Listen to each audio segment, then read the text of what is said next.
Welcome to the February edition of the Fabric Monthly Update. I'm Saveen Reddy, Director of Community and Learning for Microsoft Fabric, and I have a lot to share with you this month. Just remember, I'm covering just the highlights. If you want all the details, check out the update blog. The link is in the video description. Let's get started. Before we get to the updates, I have something very important to tell you. Towards the end of March, we are hosting the Microsoft Fabric Community Conference. This conference covers everything related to data at Microsoft. Seriously, don't miss out on this event. You'll meet the teams that are building all the Microsoft data and AI products. And you'll have a chance to talk to the companies and partners who are driving so much innovation in this space. The conference has 150 sessions with super deep coverage of Power BI, Fabric, Azure AI, databases, and Purview.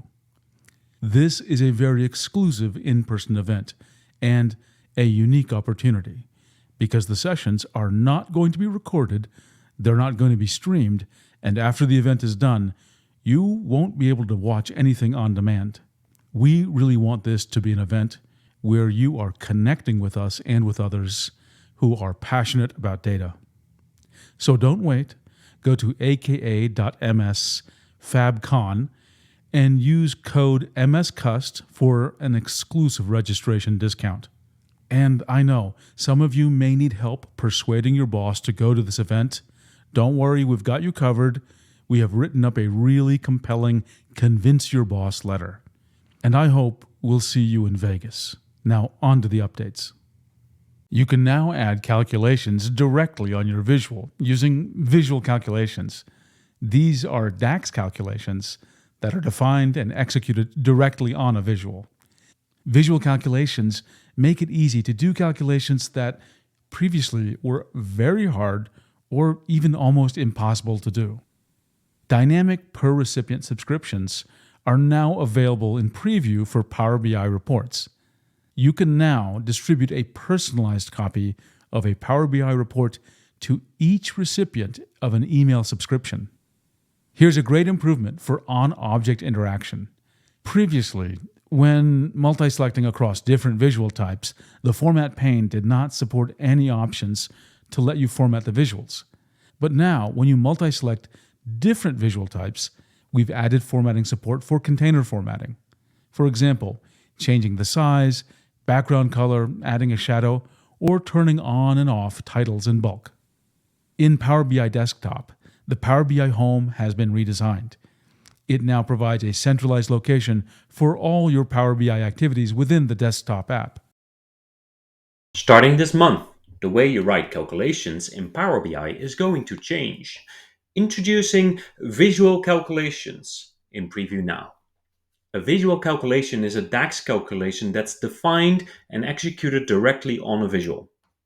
They make it easier to create calculations that were previously hard to write, leading to simpler DAX, easier maintenance, and better performance.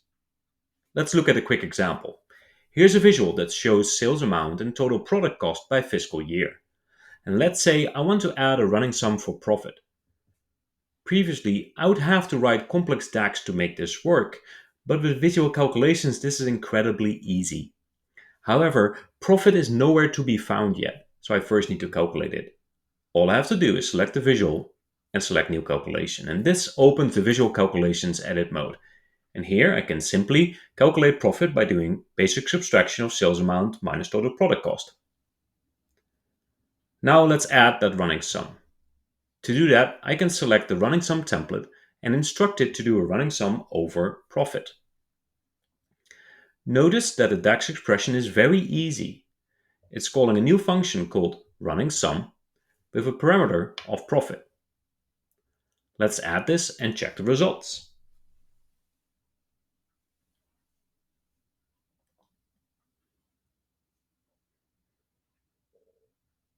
See how simple this is?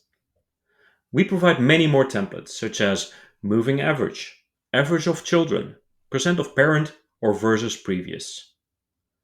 Also, most existing DAX will work, so this is not a brand new language you need to learn.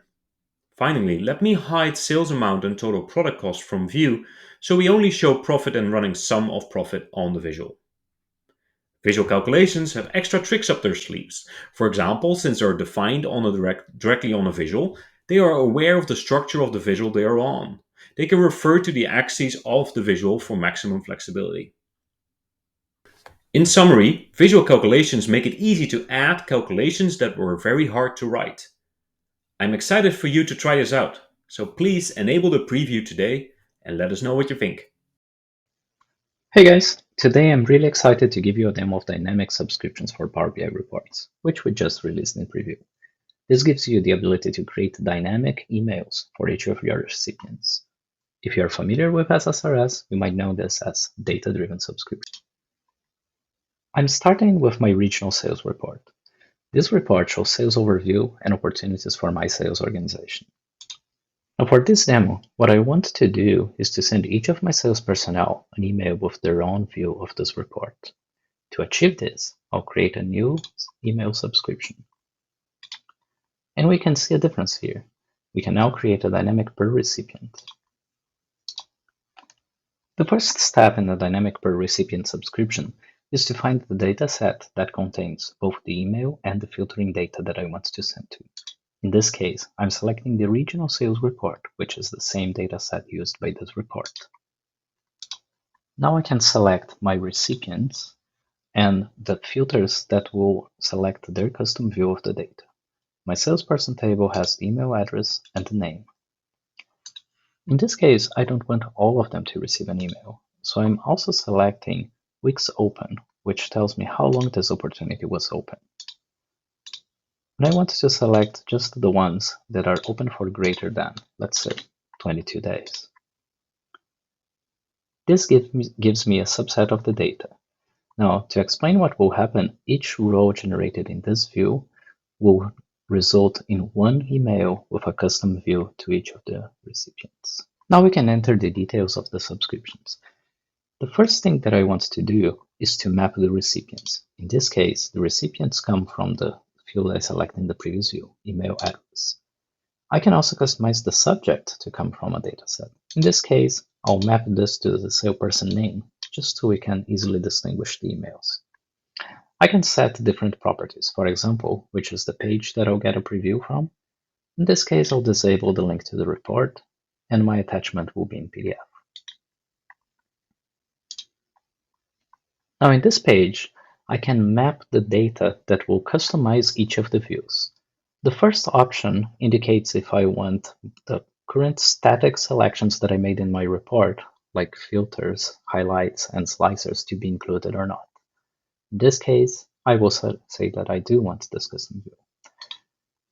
And what makes this process very interesting is that I can create dynamic filters that will be applied for each recipient. In this case, I want to add one additional report level filter in the salesperson name field, and I want to map this to each row on the salesperson name value. This is defined as the schedule, just like as standard subscriptions, and in this case, I'll set it disabled just for the purpose of this demo. I can review my data. What is the schedule? How is my data mapped? And what is the field that will create the additional filters? How the email address is mapped, and also which data sets it's being used. Everything looks good, so let's keep going.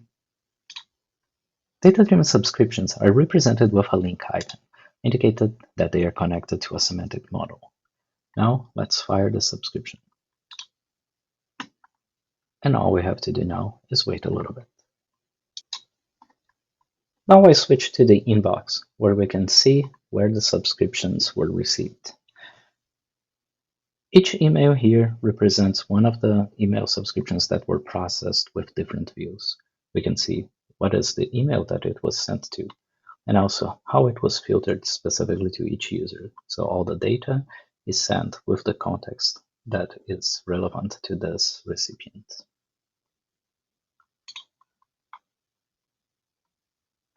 And the same is true for the attached files. In this case, we can see that the report PDF was sent to Sanjay, and all the information is related to his view.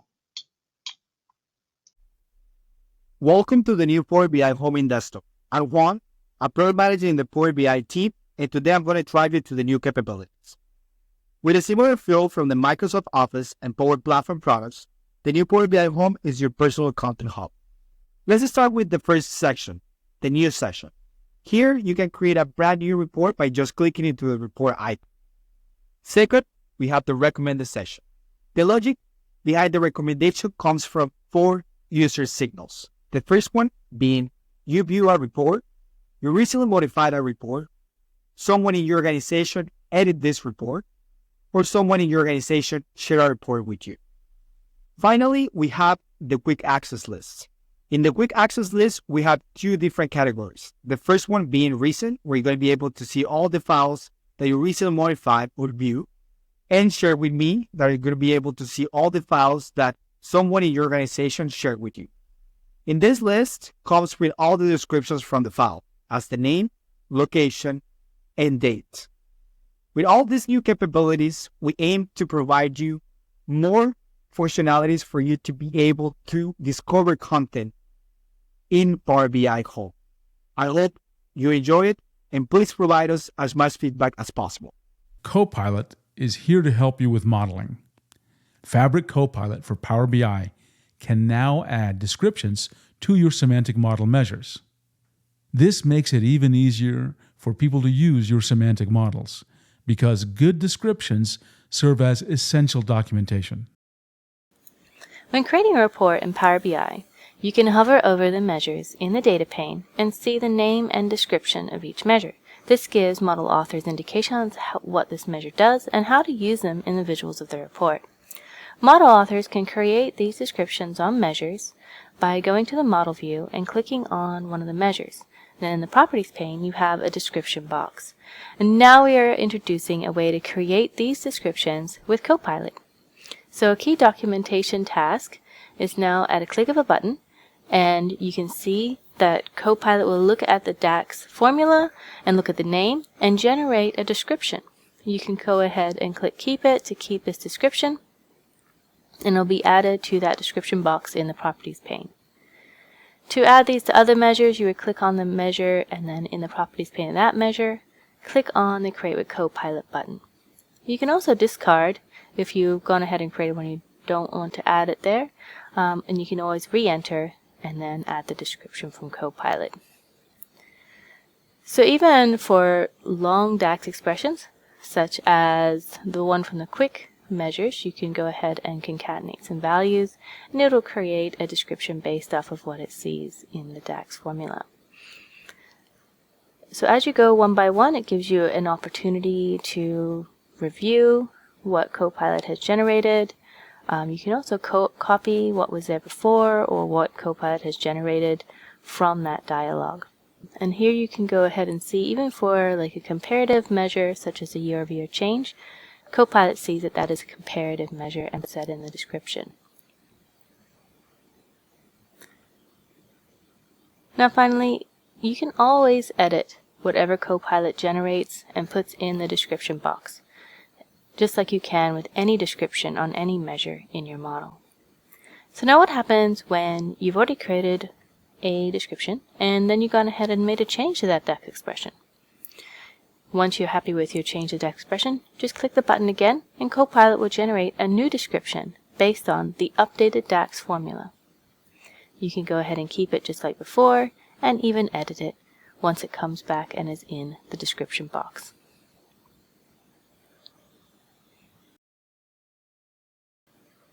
So now that we've added in our descriptions here with Copilot, we can go back to the report view, and when I'm hovering over my measures now, I see not only the name, but I also see that description that was provided by Copilot. And as always with any of these features, you have full control over if it's added to the description, and you can modify it once it's already generated and added to the description box.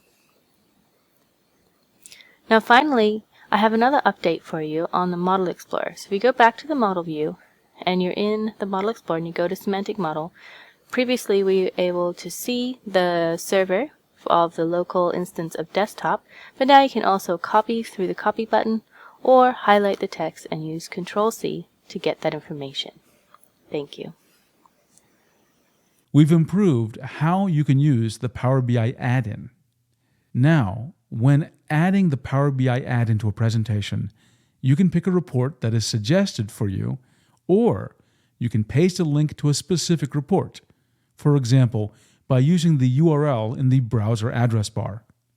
And if your organization allows it, the add-in can replace the link you pasted with a shareable link. There's a checkbox to enable the use of the shareable link. The shareable link ensures that others viewing this presentation will have the required permissions to see the report, and they will not have to request access when viewing the presentation. Have you tried out the new Explore feature yet? This month we added a new Data Overview feature there. This overview is powered by Copilot, and it gives you a summary of what's contained in the data that you're exploring, and some highlights, some interesting tidbits to get you started. We introduced the shared device mode last September, but it is now generally available. This lets organizations safely deploy the Power BI mobile app across their pool of shared devices. For Power BI custom visuals, there's a new local storage API. This API allows custom visuals to store data directly in the local browser.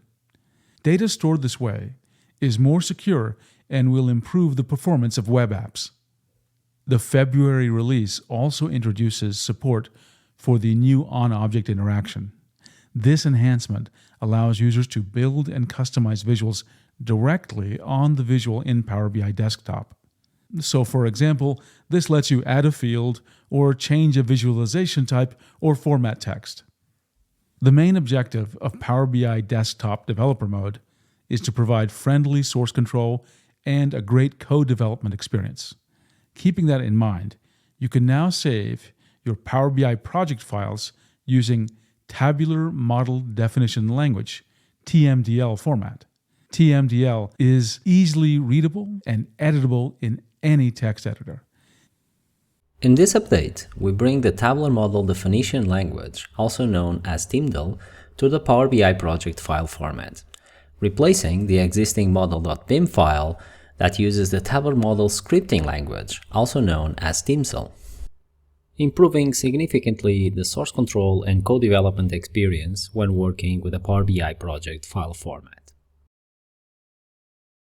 You start by enabling the Preview feature, store semantic model using TMDL format, and restart desktop.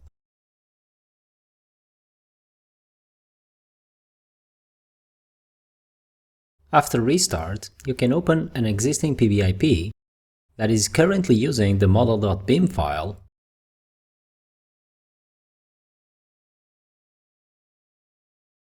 and because you have the TMDL preview feature enabled, when you save, desktop will prompt you asking if you want to upgrade into TMDL. And if you click upgrade, the model.bim file is replaced by the definition folder using the TMDL format.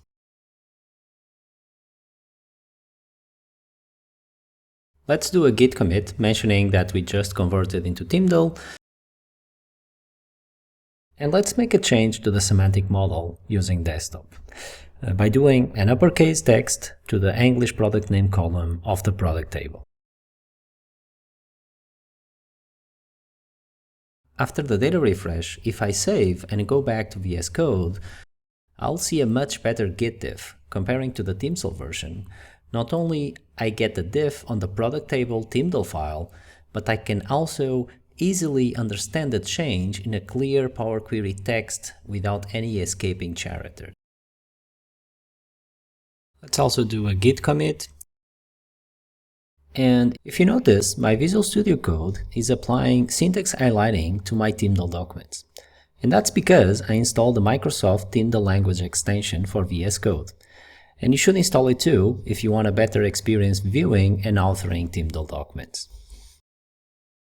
And now it's time to sync these changes to my Azure DevOps repo. And if that repo is connected to a Fabric workspace using the Fabric Git integration, after I upgrade my workspace with the latest changes from Git, my semantic model in the service will also be upgraded to use TMDL. This means that if I change the semantic model in the service using web modeling, for example, hide the sales amount base column, and go back to the workspace to commit this change, Fabric Git will also use Tyndall as the export format. And I will be able to see the file diff also using the Tyndall format, giving me a much better diff experience like in Power BI Desktop, but this time in Azure DevOps. And of course, we have many great visualizations this month, and we have our editor's picks for this quarter. Have you ever wondered how to collaborate with your colleagues on sensitive data without compromising security? And have you wanted to learn how to use Microsoft Purview information protection sensitivity labels to protect your data? Then we have some good news for you. Here's a great demo showing you how you can collaborate with these protected PBIX files in Power BI Desktop. Hello everyone! In this quick demo we're excited to showcase the latest enhancement we've made to protected labels within Power BI Desktop. Before we delve into details, let's quickly revisit the concept of sensitivity labels. On the top left you'll find the sensitivity bar, which displays all the labels that you can apply to Power BI and Fabric items. These labels aid us in classifying content in line with company policy. Additionally, we have labels with protection capabilities easily identifiable by a small lock icon. Your permission for the protected labels are managed by your compliance admin in the Microsoft Purview Compliance Center. Here in the label settings, you can view all the labels existing in your tenant. When editing permissions, admins can specify which user or security groups these permissions apply to. The process of defining permission is straightforward. Previously, to open a protected PBX file, you needed to be assigned either full control, export content, or a combination of save and edit rights.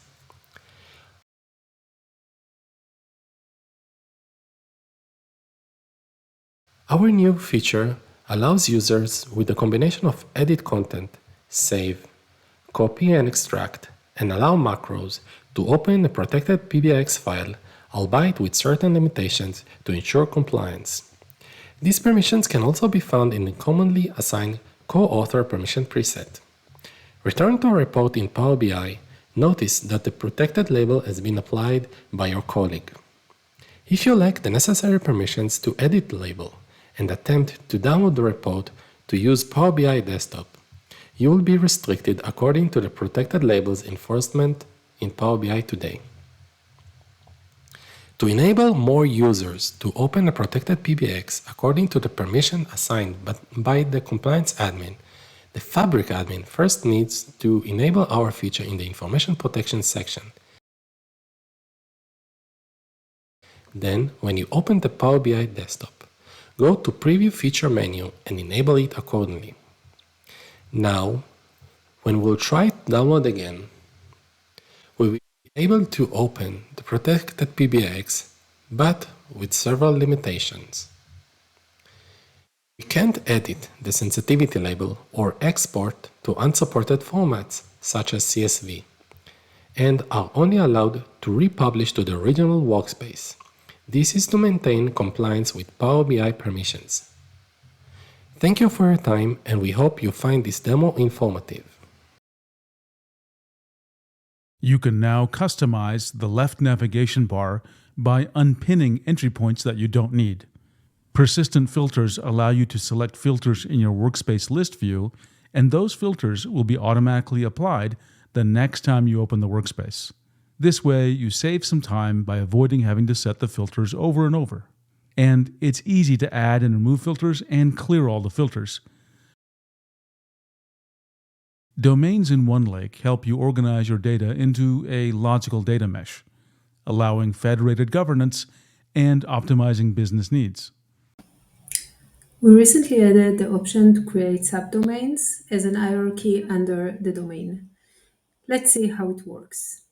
Go into the domain, select New Subdomain, and then create the new subdomain. You can associate workspaces directly to the subdomain, or If you already associated workspaces to the domain, you can select one or more and move them into the new created subdomain. Tenant admins or domain admins with permission to multiple domains will be able to move workspaces between domains and select different domain, can select the subdomain, and move the workspace. Additionally, we added a new settings under domain settings that allow you to define the domain as a default domain to specific users and security groups.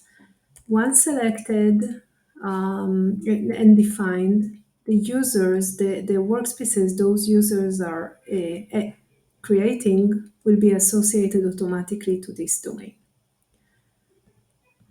In the OneLake hub, you can now filter per the parent domain or its subdomains. And you can select whatever fits the search. Selecting on the parent domain will show all the items, including the items under the subdomain.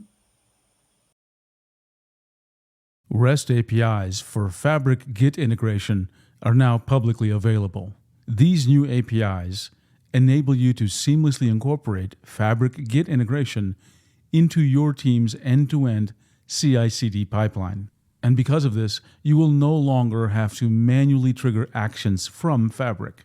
It used to be that all Git-related settings could only be enabled or disabled by the tenant admin. But now, you can delegate control over these settings to both capacity admins and workspace admins. We're always improving the experience of using Data Warehouse. So here are a couple of updates you're going to like. For example, we've made it more user-friendly and more intuitive to create warehouses. We've also made some improvements in the areas of T-SQL execution, automatic metadata discovery, and error messaging. Notebooks get a new feature. It's called Browse Code Snippet. This lets you easily access and insert commonly used code snippets with multiple supported languages. You can search for code snippets by keyword or by browsing categories. You can filter code snippets by language. And you can preview the code snippet so you can see its description, syntax, and usage before you put the snippet into your notebook. You can now configure the session timeout for your current live notebook session. This can help you avoid wasting resources by using the timeout to control the maximum duration of your Spark sessions, anywhere from minutes to hours. You can also use this feature to avoid losing context due to timeout. Some of you will find this very useful. You can actually get an alert before your session expires, and then you can extend the session with a single click. The Fabric Notebook status bar got a nice little upgrade. The new status bar has 3 informational buttons where you can see session status, save status, and cell selection status. It also has some features that are triggered under certain contextual situations.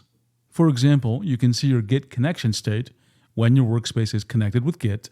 There's a shortcut for extending the session when your session is about to expire, and a failed cell navigator will appear when your notebook has failed cells. Hi, everyone. Today I want to demonstrate the upgraded Notebook status bar on Fabric. The main function of Notebook status bar is to show the status of Notebook. The new status bar added a lot of useful functions that can help user not only view the information, but also navigate to the feature/place intuitively and easily. Let's start with the first section, Session Status.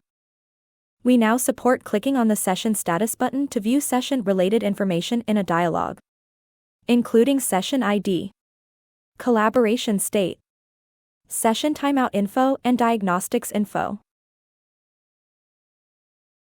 Moreover, we support setting the session expire time here directly. User can extend the session by certain time as their demand, and the default value is inherited from the workspace settings.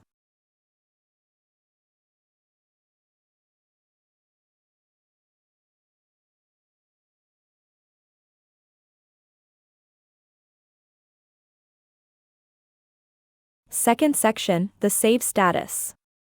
This info can help user easily identify the save options of the current notebook. Especially important when using manual save mode, it will help user remember to save the notebook. Third one, the failed cell navigator. When there are multiple cell failures, it will traverse focus to the failed cells one by one, so user can easily find and view the error details. Last section in the right corner, the selected cell info. Normally it tells the user which cell you are focusing on with cell index and total cell counts. And when clicking on it, the notebook canvas will navigate to the focus cell. The above 4 sections are persisted information on the new status bar. Moreover, we also have contextualized features that will be triggered in certain situations. Firstly, Git connection state is now available on Notebook status bar. When the workspace is connected to a Git repo, this button can help user aware the connected Git branch and easily navigate to the Git repo by a single click. Next, the extend session shortcuts. When a notebook session is about to expire in 5 minutes, we'll show a timer to count down the session expire time. And the extend session button will show up aside. User can easily renew the session by clicking on it, without must run a random cell. That's all for this demo, hope you like it. In November 2023, we unveiled the public preview of Copilot in Microsoft Fabric. This preview includes Copilot for Power BI, Data Factory, and Data Science and Data Engineering. And since then, we've been gradually rolling this feature out, and today, we're happy to tell you that our Copilot preview is now available to all customers. Column mapping allows your Delta table columns to have different names than the underlying Parquet file columns. This is useful because sometimes you need to evolve the schema on a Delta table, but you do not want to rewrite the underlying Parquet file. Column mapping also comes in useful in those cases where you want to have a Delta table column name that uses characters that are not allowed by Parquet columns. Deletion vectors are a form of storage optimization that you can enable on Delta Lake tables. If you've enabled deletion vectors, then delete and update operations mark existing rows as being removed or changed without having to rewrite the Parquet file. If you enable the option to process event before ingestion in event stream, this enables you to process data before it's ingested into a destination table. The get data process seamlessly continues in event stream with the destination table and the data source details automatically populated. You can now ingest data from Apache Flink into a KQL database using the Kusto connector for Flink. You can now use the Kusto Splunk Universal Connector to send data from the Splunk Universal Forwarder to a table in your KQL database. Copilot for Data Factory in Microsoft Fabric is now in public preview and is now included in the Dataflow Gen2 experience. This Copilot helps you transform data by providing intelligent Power Query mashup code generation.